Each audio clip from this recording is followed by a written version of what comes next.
beyond the sky? How can you dare to try? How can you fight through doubt and fear? How can you make your path clear? Ask how, and your power will rise. Hey everyone, and welcome! So today we're going to dig into a really fascinating question. How on earth did Norway get to be one of the most equal countries in the world?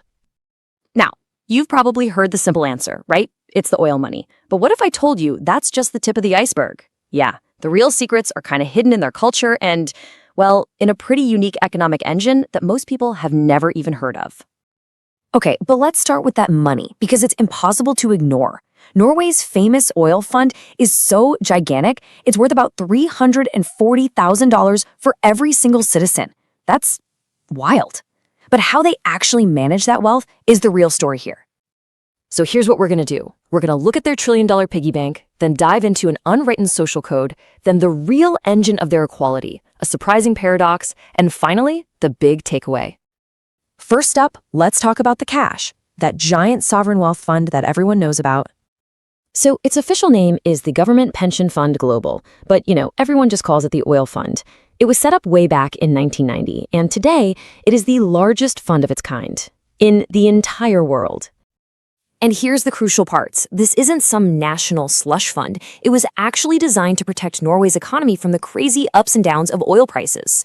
They invest all over the globe to spread out the risk, and get this, it operates under super strict ethical rules, pulling money out of things like tobacco and even some fossil fuel companies. It's really meant to reflect their national values. But look, money alone doesn't create an equal society, not even close. You also need a certain mindset, and in Norway, that mindset is shaped by something called Janteloven.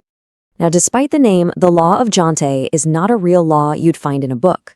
It's this powerful, unwritten social rule that actually came from a satirical novel in the 1930s. The core idea is simple, but it is profound. The group matters more than the individual. So don't go around acting like you're better than anyone else. Someone on Reddit actually summed up the modern vibe perfectly. They said it basically means be humble or get the heck out. Bragging, especially about how much money you have, is just one of the worst things you can do. It's this social rule you can just feel in the air. And you see this idea everywhere. You've got politicians posting pictures of themselves doing laundry just to seem normal. In an office, hierarchies are super flat. Everyone's on a first-name basis, even with the CEO. And if you're in a job interview, you'd better say, "We accomplished something," not "I accomplished it." Okay, so this mindset, this cultural code, it leads us directly into what is honestly the most surprising part of Norway's entire equality machine. And it all happens before taxes even enter the picture. Right. The secret sauce here isn't just taking from the rich and giving to the poor.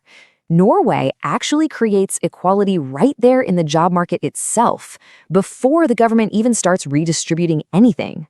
This is the real engine of their whole system. Think about it this way. In most countries, huge income gaps are just accepted, and then the government tries to shrink those gaps later with high taxes. Well, Norway's model is completely different. The gap between what a CEO makes and what a factory worker makes is kept pretty small from the very beginning. The system is designed to stop huge inequality from happening in the first place. So, how do they do it? Well, it's basically this powerful three-part system. First, unions are incredibly strong.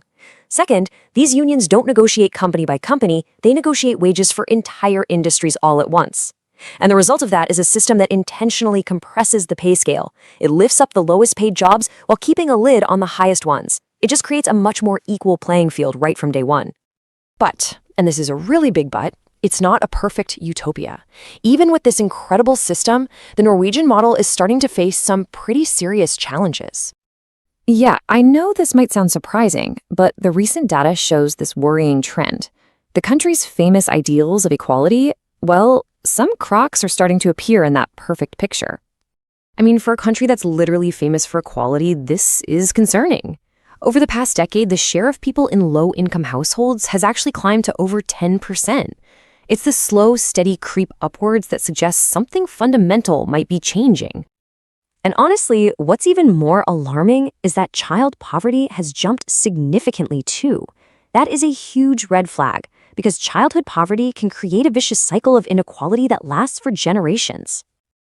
And when you dig into the data, you see this isn't affecting everyone in the same way. It's hitting immigrant communities and single-parent families the hardest. At the exact same time, the wealth of the richest Norwegians has just soared, while the bottom half of the country has basically been stuck in place. That gap is definitely getting wider. So after all that, what is the big takeaway here? Well, it helps to think of Norwegian equality as a three-legged stool.